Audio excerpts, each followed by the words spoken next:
The first game of the Spurs season is in the books. How are the fans reacting? You are Locked On Spurs, your daily San Antonio Spurs podcast. Part of the Locked On Podcast Network, your team every day.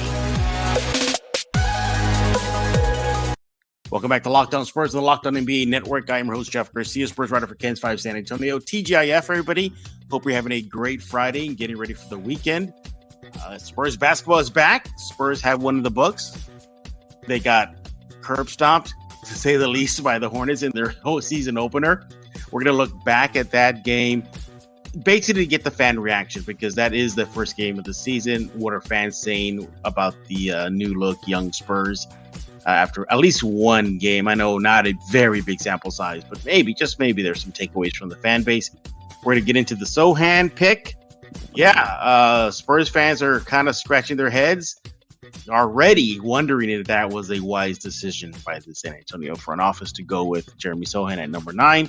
We're going to be looking at that and quickly look at a game on the calendar, Spurs-Philly. And by the way, just heads up, this is recorded before the Spurs-Pacers game, so keep that in mind as we move forward. But we thank you for liking, subscribing, doing everything to help Locked On Spurs and being your first listen each and every day. We're free and available wherever we get podcasts. So let's go and bring in our fan guest.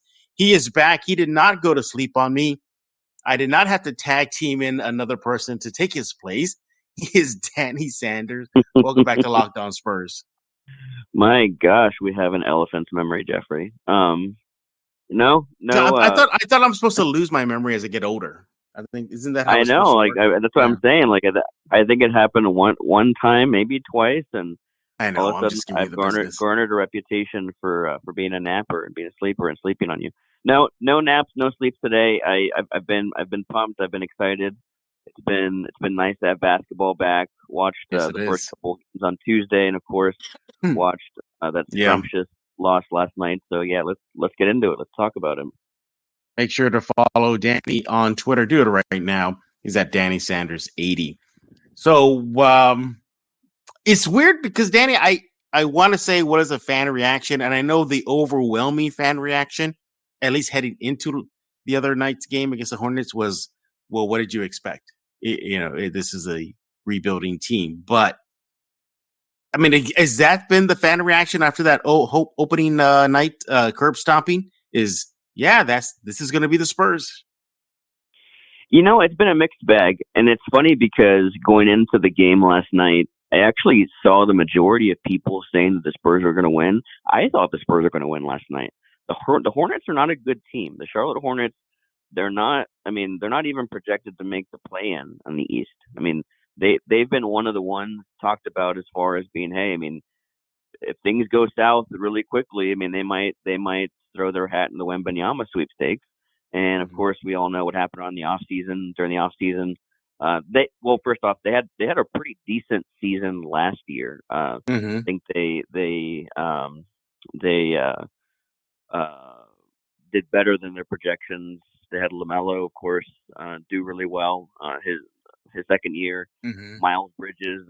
We saw what happened with Miles Bridges. He got arrested and everything. Got charged with felony assault. Probably never play in the league again. Which, I mean, that's good. He doesn't need to be in the league. But yeah, I mean, they got a real big blow last week whenever LaMelo got injured, and of course, I don't know how long he's going to be out. But they're not a good team. But they have some talented players. Gordon Hayward. They have Terry Rozier, Mark Williams from Duke, the rookie. So, I mean, they have some good players here, Kelly Oubre, and it was on display last night. And it was shocking, actually, because watching the game started off slow. And even after the first quarter, whenever we're already down double digits, I was like, second quarter, I mean, we'll make a little run and things will kind of even out. And, I mean, I still kind of expected the Spurs to win. But by halftime, the game was over. Spurs didn't put too much fight. I think at one point they brought the lead back, they brought the deficit back down to 10 or 12. Sheldon hit some, I think, back-to-back threes. He was looking pretty sharp last night. I think he was really the only one. But yeah, I mean, it was a little shocking. I think the stat was thrown out there as far as what Pop's season opener record was, and of course, I mean, we got to tack on another loss there last night. But I think last night's reaction and the morning after reaction has kind of been either, well, yeah, I mean, what do you expect? We're tanking and rebuilding, and we don't have a lot of talent. Or, hey, I mean, it's just one game, and we're not going to play that bad again. I think for me personally, I think that this might be a team that might be what we look like. That's the that's the thing. This may be it. And by the way, just a little pushback. I also think Trey Jones did very well too. If you look at what he did, it wasn't that bad. Defensively, 2 blocks. He scored in double figures, dishing out the ball as he does, attempting and making threes. That was something he was working on in that 3 line, and he was one of the rare ones that made a 3 the other night against the Hornets. But no, you're right. I talked about this opening night game, and I pegged the Spurs for a win. I said, look, you're not going to have LaMelo Ball. He alone probably could have just, annihilated the Spurs and, that backcourt. But, he's out, and Vegas at one time had it at a push. It was a push. And I was thinking, okay, well, perfect. Then you take away LaMelo. They're playing at home. It's Manu night. Crowds pump. New jerseys, classic edition. We're good to go.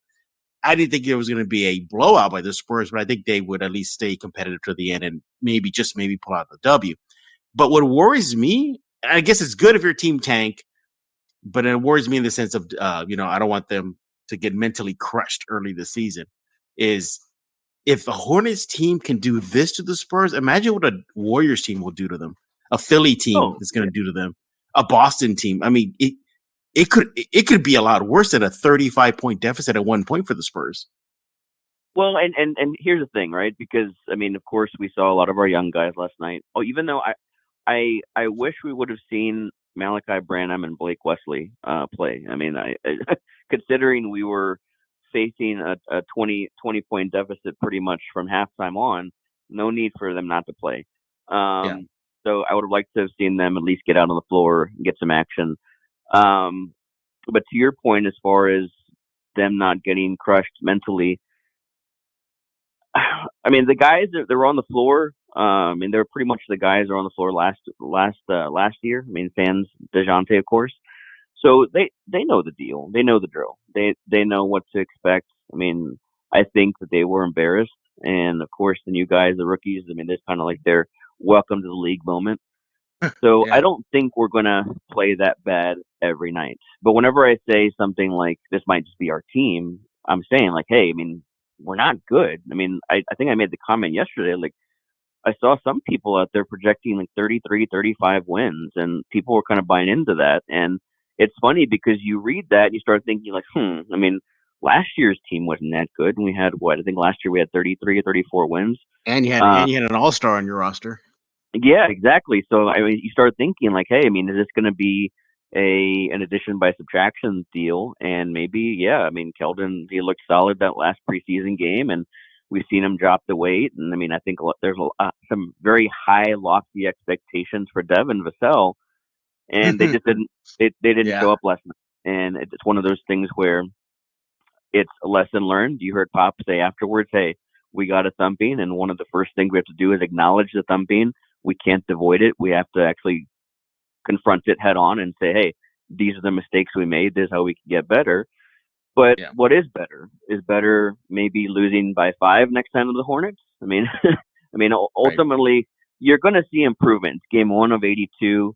I know I was being obnoxious last night to the anti-tanking group as far as my incessant post about, hey, I mean, this is great. I love it. I mean, I'm glad we're this bad because it means that, hey, we're not going to probably win more than 20 to 22, 23 games. But at the same end, I mean, it was sad to see because it's one of those things where it's hard as a Spurs fan to see the team that you've been rooting for 35 plus years play that badly. But again, eyes on the prize. Yeah.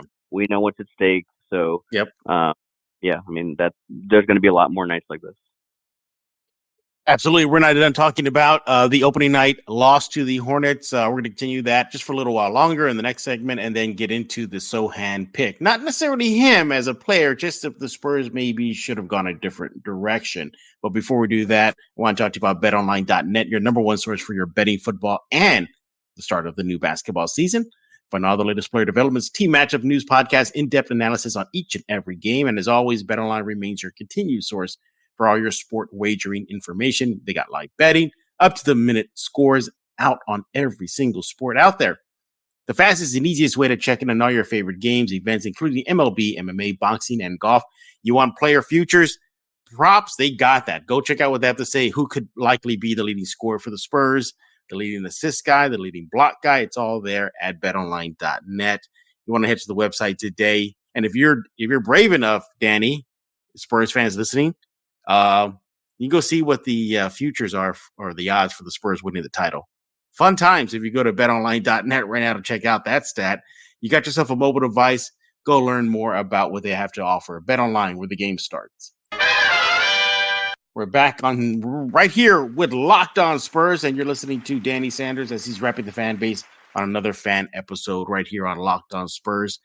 And thanks again for making Locked On Spurs your first listen today. Make your second listen game to game, NBA, every moment, every top performance, every result. Locked On Game to Game covers every game from across the NBA with local analysis that only Locked On can deliver. Follow Game to Game on Locked On NBA, available on the Odyssey app, YouTube, and wherever you get podcasts. So, Danny, I look back at that opening night beatdown the Spurs suffered, and I got to ask, Vassell, he was talking a lot of mess ahead of the game. Don't talk to me anymore about tanking. He didn't say the word tanking, but he was just saying, don't talk to me about Wembanyama anymore. We're going out hooping. And he laid an egg, and that's putting it lightly. Look, it's one game. You cannot overreact over one game, at least for him as an individual player. Spurs fans, how did they react to his performance? Kind of like, hey, it's just one game, whatever. He'll bounce back, or this is not a good sign. Yeah, I mean, you could definitely tell the people that are very anti-pro Devin. I mean, they're like, hey, one game, first game of the season, he'll shake it off, he'll get his stroke back. The others that are kind of just negative about all the players, like, well, I told you so. Spurs, I haven't been drafting well the last couple of years anyway. There's another example of that. He's gonna have to prove it to me. I'm somewhere in the middle. From the get go with Devin, his rookie year was kind of a weird year because it was the COVID year, but you could definitely see the talent there. I mean, he has a frame and a body, and he's athletic, and he's sinewy and long enough to where he has the potential to be a Paul George type player, right? But there's some inconsistencies to his game, and I think that he needs to put those things together. And a performance like last night, especially given, I mean, these young guys, they really just open themselves up to criticism whenever the day before the season starts, they go on their live and they're like, hey, stop talking to me about this Victor dude. We're hooping this year. You're going to see. Goes out and, like you said, he lays an egg. And of course, yes, game 1 of 82. I don't think he's going to play like that the rest of the year, the rest of the season. But at the same end, you know what? Just learn to keep your mouth shut, especially in our positions. We have no room to be talking any mess at all. We have no business saying anything other than, you know what? We're going to play hard. We're going to work hard. We're going to compete. We're going to try to get better every game, and that's all we can promise at this point. Then that's really all we can expect as Spurs fans, right? But I'm gonna play a game. Sure. Well, I don't mean to cut you off, but you just had a perfect setup / segue for me, and I couldn't resist, Danny. I want to play a game with you, and we did this on yesterday's Locked On Spurs, on Thursday's Spurs. Can you find one positive in the loss that made Danny Sanders smile at the end of the day? That's not, and you can't, by the way, and the rule is, the game is, you can't say Keldon Johnson and you can't say tanking for Wemby. Yeah. Well, the tanking for Wemby is an easy one, so I wasn't going to necessarily go there. You know what? The thing that made me smile, and I know we're probably going to bring it up here in a few moments anyway, Jeremy Sochan. I liked his activity. I liked his energy. Did he play well? Again, I think we talked about this 2 or 3 times ago whenever I was in the pod. Sochan was not drafted to be our savior. He was not drafted to come in and score 25 points a game.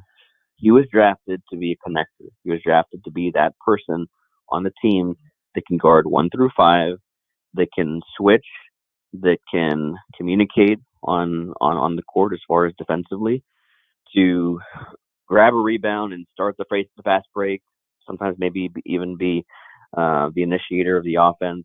He was drafted to do that. And I think that it made me smile and made me happy, first off, even before the game, whenever I learned he was going to be starting, because to me, that signals like, hey, the Spurs see enough in him in practice in the preseason, probably more in practice though, to say, hey, you know what? We have something here with him on the defensive end, on the end that we drafted him for, the reason we drafted him. And we want to go ahead and stick him in the frying pan. It's something that I strongly advocate with all the rookies. Like, hey, let's see what we have here. I don't like this little easy and in thing that we've done for so long now. Let's stick the guys in the frying pan. Let's let them know, hey, baptism by fire. Let's take them out there. And again, it's against the Hornets, right? I mean, what Sure. fire is there really? And again, I mean, of course, given the context and the tone of the season anyway, there's nothing to lose. Stick him out there. So I was thrilled. I was thrilled to learn he was going to be in the starting lineup. I was thrilled to learn that he or thrilled to see that he got so many minutes last night. His activity, I think, is going to be infectious. He had that one nice dunk, that 3-point play opportunity. I think he missed the free throw, but he had that dunk there. There were definitely some lapses. There were things that he did. He made some errors. I think someone threw him a lob and he kind of fumbled away the pass and he wasn't able to convert the layup. But I saw enough good things out of him, and of course, in game 1 of 82, to where I can almost guarantee you, given the type of player and person that I think he is, we're going to look at game 74 and say, you know what, game 74, Sochan is eons better than game 1 Sochan, and that's what we want. We'll be able to kind of see that progression. Yeah, a couple things on that. After the game, Popovich did say that it's a process. He used the process word. He said, this is a process, and that the kids are going to have to get used to the physicality. And then that was Pop's way of saying this team was soft. Trey Jones was the only one that came out and said the team was soft from the jump against the Hornets. Another thing, too, is Jones also said, now, Jones is no NBA seasoned veteran, but he did notice that the younger players that are finally getting the significant time, he said they did have a little bit of that bright light stare in their eye, like what's going to happen right now? That, oh no, here we go. Yeah, so I think you saw a lot of that. But that's good though. That's good. I think I mentioned this last year. Strong advocate in the 10,000 hour rule. Hey, if you want to be good or great at anything, not good, great. If you want to master whatever it is that you're wanting to do, whatever craft or trade you're wanting to do, invest the time, put time in. 10,000 hours. That's the Malcolm Gladwell rule, right? With these guys, they've been playing basketball for virtually all their lives until they could stand up and dribble a basketball, but not at the NBA level, not at the level that they're going to be playing at now. Best to go ahead and get that experience out of the way now, okay? They're 19 years old. Let them experience that first game right off the bat, to where by game maybe 5 or 6 or 10 or 15 or 20, depending on what individual that is, maybe that, at least that facet of the game for them isn't that big of a deal anymore, to where whenever they actually go onto the court to do the jump ball, they're not thinking, holy crap, I'm center court in the middle of 25,000 screaming fans. How am I going to react? No, that part is already taken out, and they're already thinking about, okay, defensively we need to do this, offensively we need to do this, I need to do this. They're thinking about the game and not the environment. So I think that's huge. I'm glad he said that, because that's good. That's natural. That's human to actually have that bright light, or that wide-eyed response to be the bright light for the first time. We're talking with Danny Sanders right here on Locked On Spurs, another fan episode as we look back at the Spurs season opening beatdown, courtesy of the Charlotte Hornets. And again, another going back to that, a winnable game for this young team was, they had a coaching transition. Clifford comes in after Borrego leaves. You mentioned the Bridges situation. So yeah, and I guess it was just because fans, you, me, everybody are seeing the road ahead for them. Because after at least to begin the season, Danny, it was the Spurs should win the game against the Hornets and the Pacers. Now they play the Pacers later on tonight, and I'm thinking I don't even know if they can with Turner and Mathurin, ready for them later on tonight in Indiana, and it's the young kids' first road game in enemy territory. Let's see how they respond to that. So yeah, look, it is what it is. This is it, and I tell Spurs fans, I tell you, and people listening, this is probably going to happen again. Maybe more often than not, a beatdown. Maybe not 35 points, but nobody should be surprised at the end of the score as they're losing by double figures. I think they'll put a fight up every once in a while, as we saw a little bit in that third period versus the Hornets. It was all pretty much all Keldon just willing them to try to make somewhat of a game. But you got to wonder if Devin was just on his game, half of his game, maybe they could have really chipped that down. Part of me also thought too, Danny, the Hornets took their foot off the gas pedal. It looked like they did. Yeah, they got did. a little. Yeah, they did. Looks like they really lifted that gas pedal off the floor. But you know what? Let's take a break. When we get back, we're going to talk about Sochan, and we're going to talk about how are we starting to see the beginnings, the birth of some pushback on the Spurs selecting him at number 9. We're back with Danny Sanders right here on Locked On Spurs. Another fan episode for you to enjoy where a fan takes over the mic and tries his best to rep the fan base on a couple of topics. And we're going to talk about Sochan. Now, you mentioned Sochan in segment 2 there. Look, number 9 pick, top 10 pick, highest pick for the Spurs in quite some time, gets the starting nod. Yay, that's the way it should go. But you're starting to see on social media Spurs fans slowly kind of scratch their heads like, well, maybe was this the right one? Look at Torrey Eason. Look what he's doing. Look what so-and-so player picked after Sochan is doing. Not too shabby. Way too soon to go into that territory? Or is Danny Sanders saying, yeah, it looks like the fan base is going to start going that direction if he keeps on playing this way? Yeah, first off, it's way, way too soon. But I've seen the same thing. I think that the people that kind of had their doubts about that pick are definitely there's the opportunities that they're taking to be vocal about it and saying, hey, I mean, did we get the right guy? Questioning the front office on that. I'm not worried about him at all. I love the pick going into it. In fact, I think I remember he was either that morning or the day before the draft. You and I did a pod. I was there on the beach. I think you were even saying like mentioning how you could hear the waves. Yeah, I did. I remember that. Yeah. And I specifically said, I want to draft Sochan. I think we're going to draft Sochan. That's the guy I want.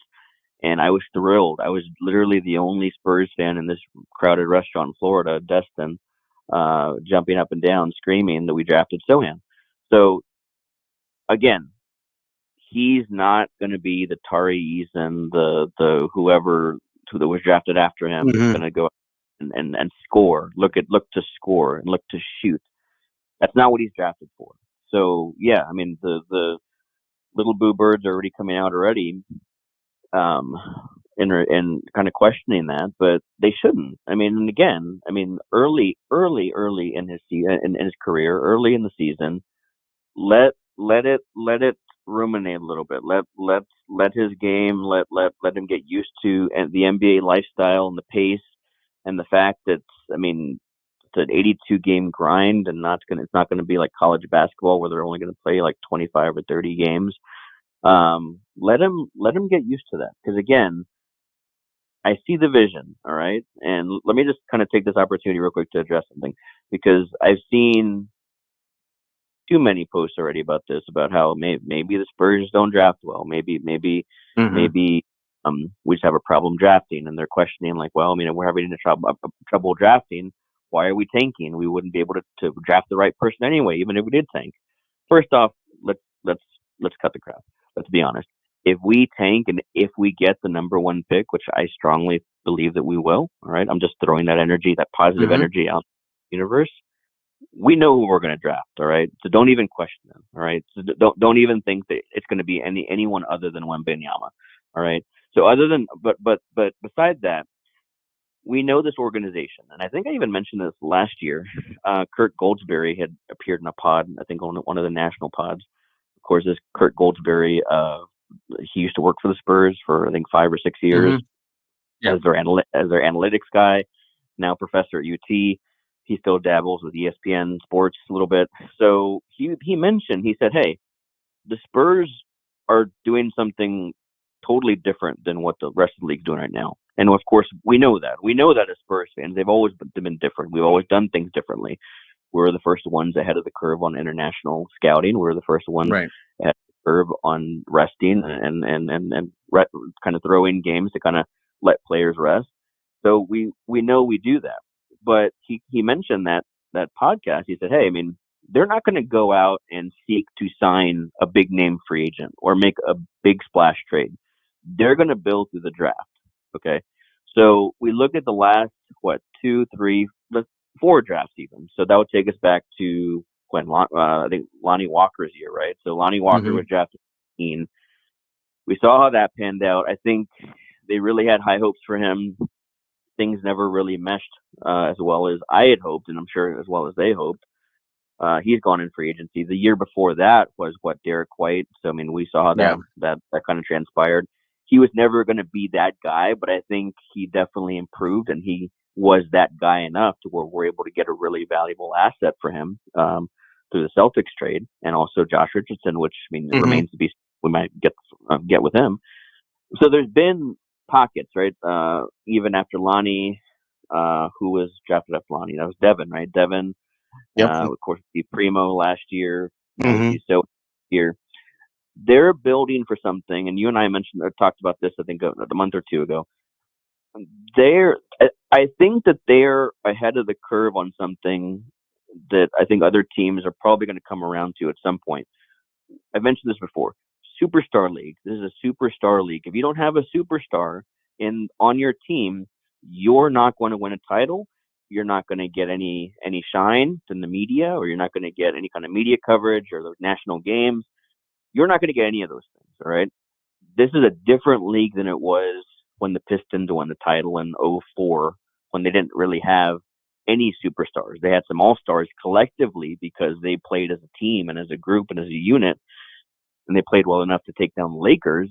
Right. But there are no 2004 Pistons anymore. If you have a superstar on your team, then yeah, you'll get shine. You'll get somewhere. You'll be able to win some games and have the benefit of the doubt on some calls. They know, the Spurs know, hey, do the draft. That's going to be how we're going to do this. In the meantime, we're going to draft enough support and role players to beef them up and train them and teach them the best that we know how, to get the absolute best out of them, to squeeze the absolute most talent out of them that we can.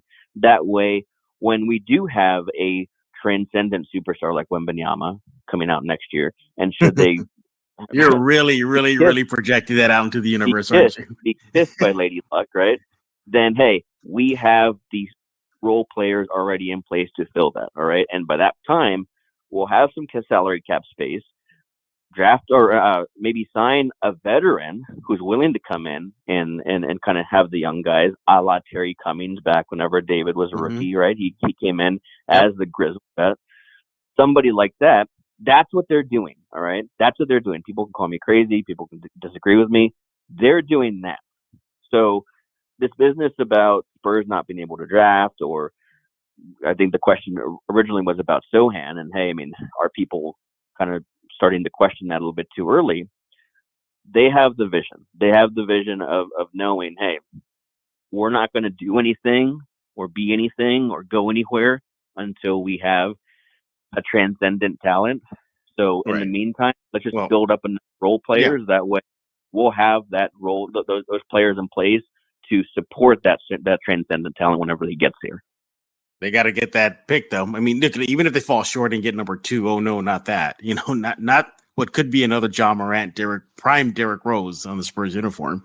So yeah, and you know what? I mean, I mean, honestly, I don't even like talking about it because I'm so just dead set on wanting that number 1 pick and kind of putting that out there.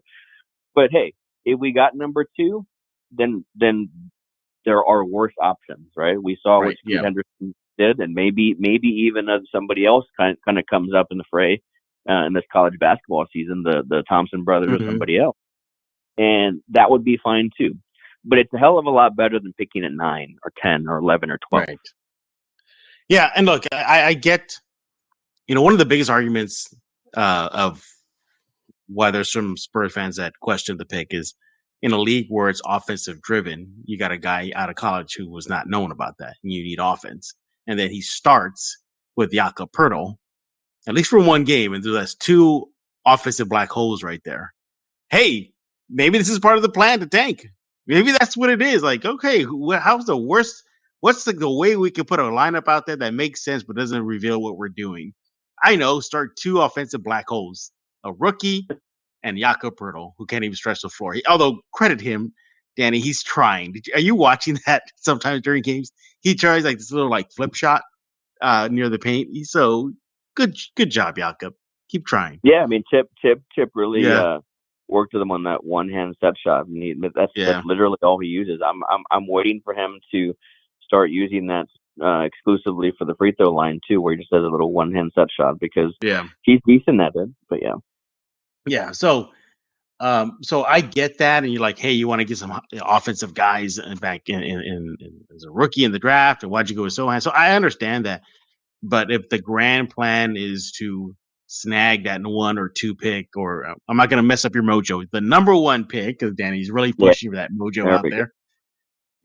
then you got imagine a Wemby Sochan combo. Not too bad. Bad. I've already envisioned it.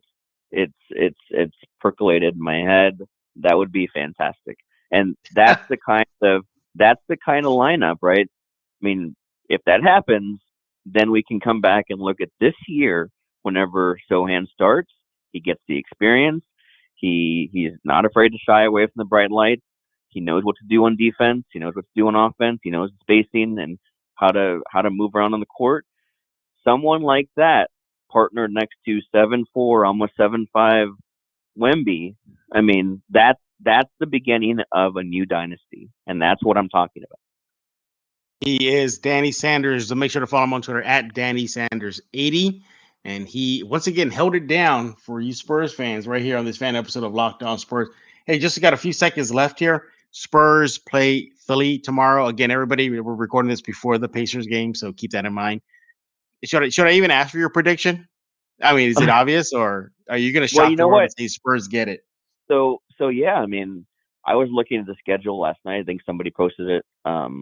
Forget who. I'm sorry. I'm not giving credit to somebody, but I was looking at it, and no lie, I was looking at it, and legitimately, we can go 0-12 the next 11 games. Yeah.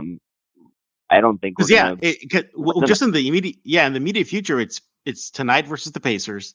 Tomorrow, the first back-to-back, you got Philly, and then you have 2 games against Minnesota in their gym.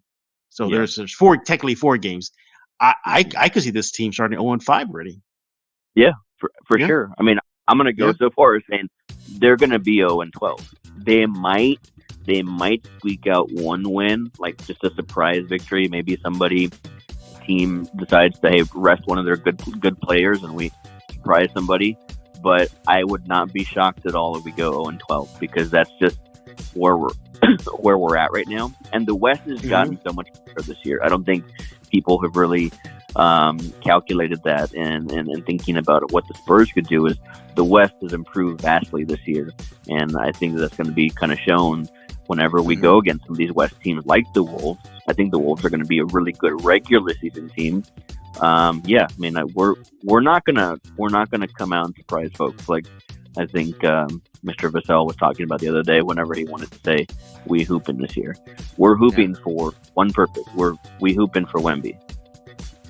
I gotta throw a second purpose here for development for Wemby, so he gets surrounded with good players. See how it works. But we're done talking. We definitely want to hear from you. What are your thoughts about the opening night beatdown Was it pretty much what you expected, or do you think that was just a blip on the radar and the Spurs are going to come roaring back as the season continues? And what are your thoughts about Jeremy Sochan? You got a good sample size, maybe not good, but a decent one. Preseason action, and you got one game under his belt. Are you liking the pick at number 9? Do you project him to get better? We need to know. Again, let Danny know on Twitter at DannySanders80.